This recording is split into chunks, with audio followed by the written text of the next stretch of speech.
محمد شمیم صاحب کی نظم اہتمام رمضان، اہل ذوق کی سماعتوں کی نظر۔ کل ایک بے باک بچے نے یہ اپنے شیخ سے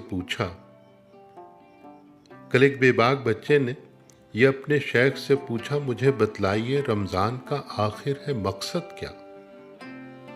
میرے دادا تو کہتے ہیں، کہا تھا ان کے دادا نے، کہ روزوں میں بڑا پرکیف سا ماحول ہوتا تھا۔ عبادت، شب گزینی، ذکر پہم، دورہ قرآن، ہر ایک سو جلوہ گر تھا، بس یہی معمول صائم کا۔ جناب شیخ، لیکن جب سے میں نے آنکھ کھولی ہے، تسلسل سے عجب طرفہ تماشا میں نے ہے دیکھا۔ پس از سحری برائے استراحت لازمن، اب تو میرا خاموش گھر دن بھر ہے لمبی تان کر سوتا، مگر افطار کے لمحے بڑے پر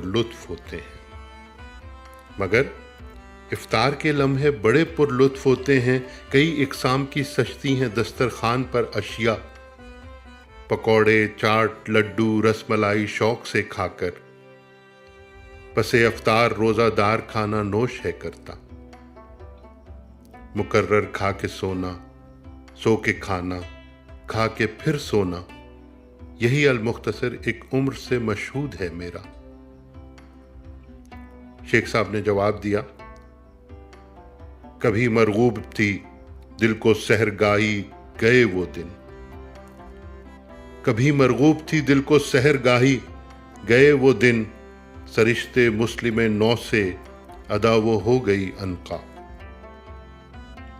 کبھی مرغوب تھی دل کو سحرگاہی گئے وہ دن، سرشتے مسلم نو سے ادا وہ ہو گئی عنقا۔ تساہل نہ شکیبائی جہالت دی سے بیزاری، تساہل نہ شکیبائی جہالت دی سے بیزاری، تنزل کے یہی اسباب ہیں اے طفل کے سادہ۔ گنوا دی ہم نے جو اسلاف سے میراث پائی تھی، گنوا دی ہم نے جو اسلاف سے میراث پائی تھی، ثریا سے زمیں پر آسمان نے ہم کو دے مارا۔